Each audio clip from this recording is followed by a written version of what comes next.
Advice to co-parents in conflict after separation or divorce with Ken Sande of RW360.org. That is our topic for today. Welcome to the Lawyers and Mediators International Show and Podcast, where we discuss law and conflict resolution topics to educate both professionals and everyday people. Catch regular episodes on YouTube and anywhere you get your podcasts. Just remember, nothing in these episodes constitutes legal advice, so be sure to talk to a lawyer, as cases are fact-dependent.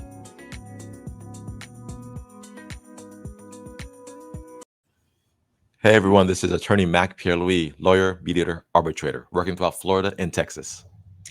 Hi, and I'm Sheryl Jackson-Matthews, mediator, arbitrator in Texas. Awesome. And we are back with mediator Ken Sande of RW360.org, also author of Peacemaker and founder of RW360.org.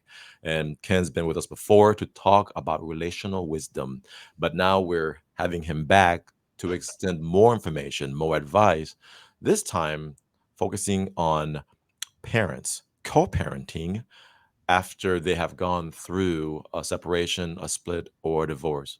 But Ken, welcome back. Please tell us a little bit about yourself for people who might be new to you. Yeah, thank you, Mac. I've got about 40 years of experience doing mediation. Many of those cases were divorce, child custody, separation cases. Actually, those are the most painful things to watch because those close relationships set us up for a lot of pain. But I've also seen over half of those cases actually reconciled, and people worked out their differences and continued in those marriages, and they got better and better. So I've seen good things happen, but I know that's not always the case, and you just have to deal with what you're faced with. Yes, and so I'll go first, and of course, Cheryl's here because she was the one who found you and introduced you to me, and so very thankful for her participation in this series. And so we both, and you, as you have stated, do and handle conflict resolution, mediation that focus on parties going through divorce. And a lot of times, or they're not married and there's no divorce, but they're splitting up, but they have a child together and that child connects them. And, or sometimes multiple children. I guess I've probably seen more two parents with one child in conflict versus two parents with multiple children. But I've had it happen, okay, with in one instance, at least 5 kids together, and they had to now learn how are we going to co-parent effectively as we move forward, not residing in the same household.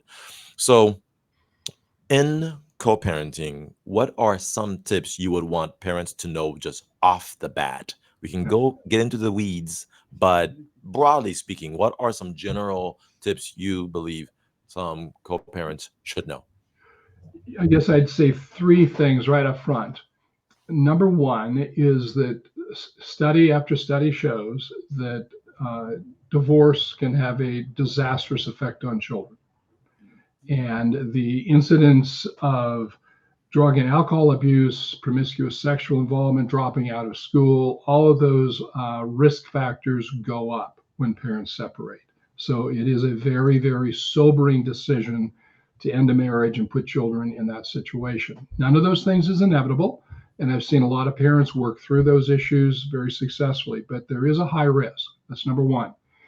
Number two, studies also show that 2 things that can minimize some of the trauma to children, 2 major factors, is the parents learn how to get along and be respectful of each other and not speak critically of the other spouse in front of the children. And number 2, that the children get to see both parents as much as possible. Now, there may be some situations that's not good. You could have an abusive or addicted parent. It's just not safe. But ideally, for children to see both the mother and the father as much as possible is a factor in mitigating some of the downsides, the implications of divorce and separation.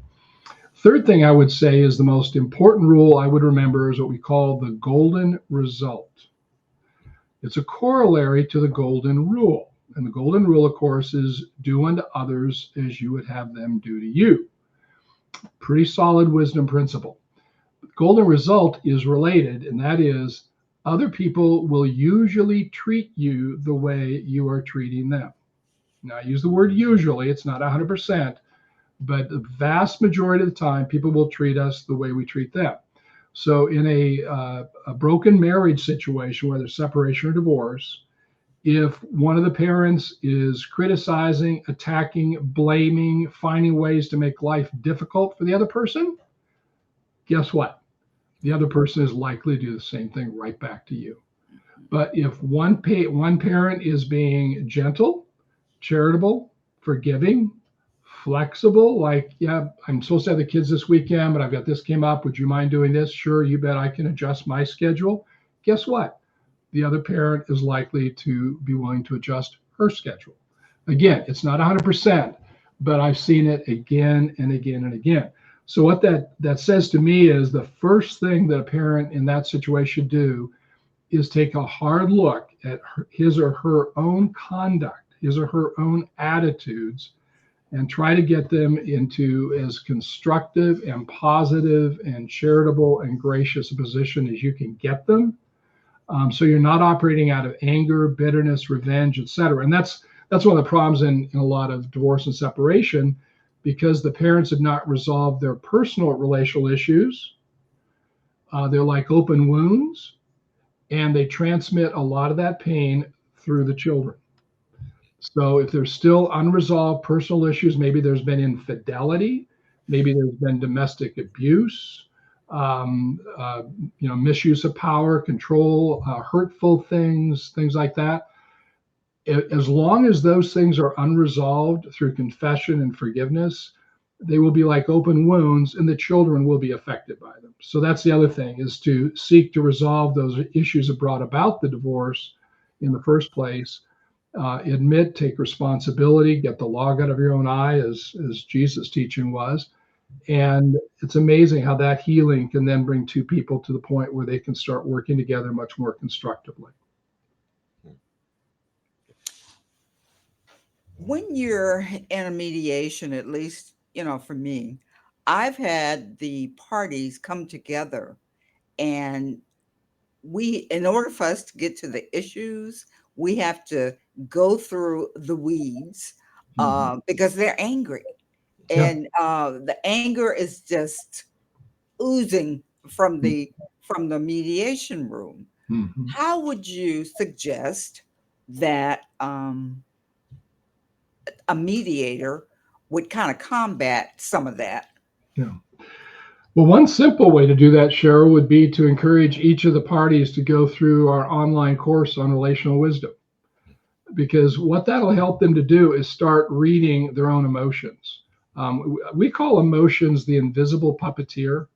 Our emotions are often in the background, causing us to say and do things, and we're not even aware of it. But if someone is angry, hurt, feeling bitterness towards someone else, that will be lived out in their words and actions. And often they don't even, I'm not angry, I'm not bitter, I just want to be treated fairly. Well, no, it's those emotions underneath. So our online course is a great way. You can even just put a pause in the mediation process. Okay, we could spend 8 hours mediating this issue the next week. Instead, I want you to take those 8 hours and I want you to go through this course. It's available online. They can each go to it on their own. They go through the videos, they answer the questions. And I think you'd be surprised how often they'll come back into the meeting room with a different attitude, just because they can be aware of how their emotions are affecting people. So that'd be one thing. And then also, quite often, it's helpful to suggest that they get into some counseling. A mediator can be dealing with legal issues, visitation issues, property settlement, child support. We need more money. You're making more money. You lost your job. All these things, which are often just more opportunities to hurt each other. If you can get down to the personal issues and help resolve those, and sometimes that means putting a pause on the mediation, encouraging each of them start working individually with a counselor to get more awareness of their own heart condition, their own emotional condition. And if they do that, they can come back in. And what they used to argue about, I want more days here, or I want this, or I don't want to pay this much money. that wasn't really the issue. What it is you hurt me and I'm going to find a way to hurt you back. Right. And when you remove that as a motivating factor, then people get much more reasonable. So let's talk, well, practically speaking, in the next couple months, we have the holidays coming up. And a lot of times, for a lot of people, this should be a very joyful time where people, think about family and Thanksgiving and think about what they're going to do for each other in terms of gift giving. However, for people who are splitting up or in the process of divorce, um, where especially when there's been hurt and past wounds that have not healed, there this time just gets to be a really difficult and challenging time that then negatively impact kids. And so suppose two separated parents in conflict are out there already dreading the talk on how they're going to handle Thanksgiving and Christmas possessions this year of their young child. What word of wisdom might you share with those two separated parents? Yeah. Well, there's an excellent verse out of the Bible I use all the time in those situations. In the book of Philippians, do nothing out of selfish ambition or vain conceit, thinking you know everything, but in humility consider others better than yourselves. Each of you should look not only to your own interests, but also to the interests of others. If both parties in that conflict would, I would not have any problem, even if someone's not a Christian. The Bible has got a lot of wisdom in it. Oh, yeah. Just to look at that verse and think about it for a few days. What does it mean? Well, I don't want to do something selfishly. I certainly don't want to do something just to hurt the other person. I want to look out for the interests of my children, because they could either dread the holidays or we can make this a good time for them. I don't want to do, if I can in some way even make it better for my ex-spouse, maybe she'll try to make it better for me. And so you could open it up and start, it's called interest-based negotiation. We do a lot of teaching on negotiation. And it's how do you do it respectfully, showing concern for the other person, asking questions. Maybe the other person wants to take the kids to Denver to be with her family and you be away from here, instead of just immediately saying, no, you can't do that. I want the kids around here. To say, to understand that, yeah, sometime I'd like to take the kids to Iowa to be with my family. So if this year I allow her to do that, could we agree that maybe next year I could take the kids somewhere?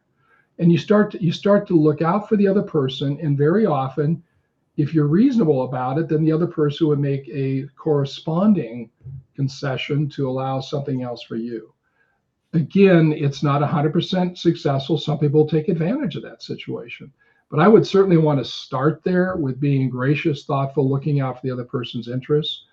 And again, the whole idea of being aware of that invisible puppeteer, what is really driving me right now? I'm hurt, I'm rejected, I want to hurt back. That's not going to help. I would find someone to talk to. If I was talking to a woman that's in that situation right now and she's dreading the holidays, I would say, who do you have to talk about with this? Do you have a pastor, a counselor, a close friend? Because if you can talk these things through, a lot of people, it's when they start to express them and talk them through. And why do you feel this way? What are this? And then even walking people through what we call the read acrostic, anticipating the consequences of different choices. Okay, if I make it this way and do this, what else going to do? And the kid's going to be here. That's not helpful. Is there a better way? And you just start logically getting into your reasoning part of your brain instead of just the emotional part of your brain. You might even have a friend who could help you really understand if what's making the holidays difficult is you're still struggling with bitterness about the divorce. I heard a great definition of bitterness. Bitterness is like someone stabs you with a knife. Okay, it hurts. Someone's done something wrong to you. And then you pull the knife out and you just keep stabbing yourself with it. And that's what bitterness is. We keep replaying the videotape again and again. And we're hurting ourselves by replaying those memories over and over again. And so with a good counselor, a pastor, a friend, to break out of that cycle and to move into a healthier aspect of life.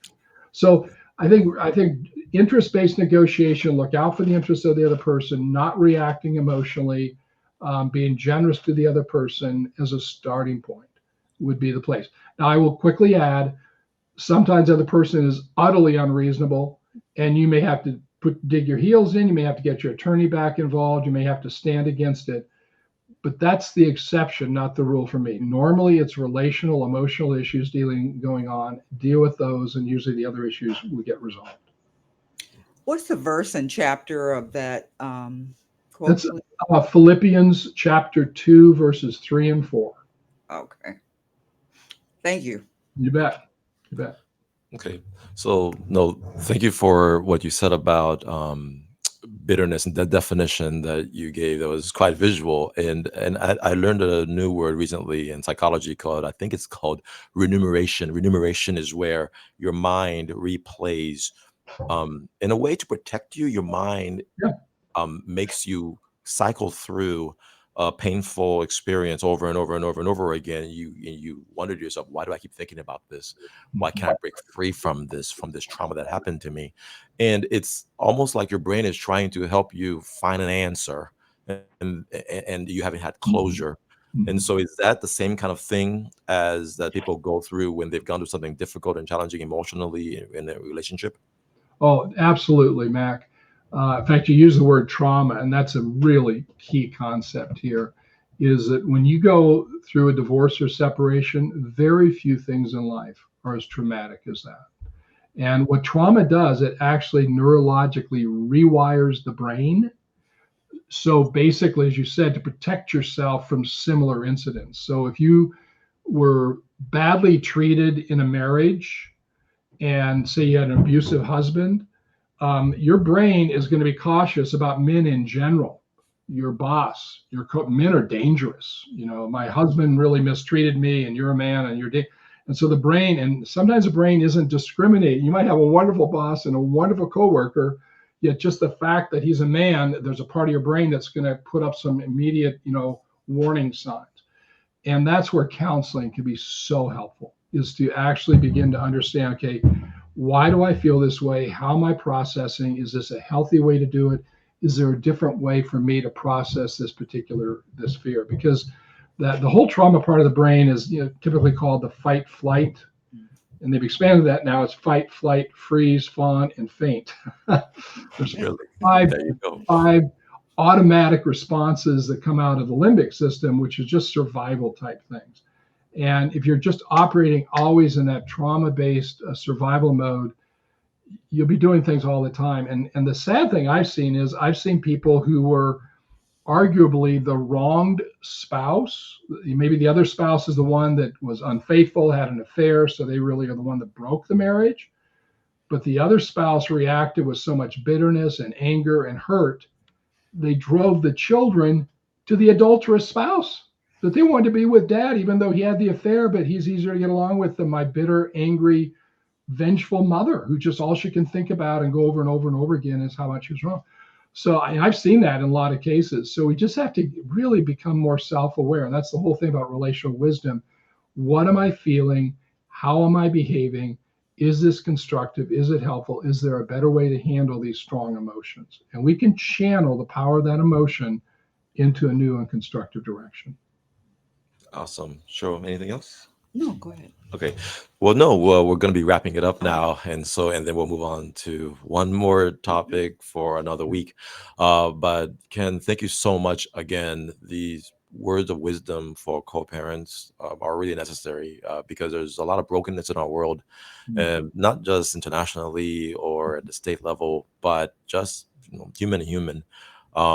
Everybody wants to be loved. They want to be in a good, healthy relationship. Yeah. However, we, being broken people, hurt each other, and because of that, children suffer, and society suffers generally and more broadly speaking. So therefore, this is a absolutely necessary topic. And if people want to learn more and continue even further, they can check out rw360.org, which is your website. And there's going to be a portal where people can sign up for your courses. Yep. Okay. Great. All right. Thank you so much. Thank you. Thank you so much, Cheryl. Thank you. All right, guys. Until next time, lmipodcast.com. Take care. Bye-bye. Thanks.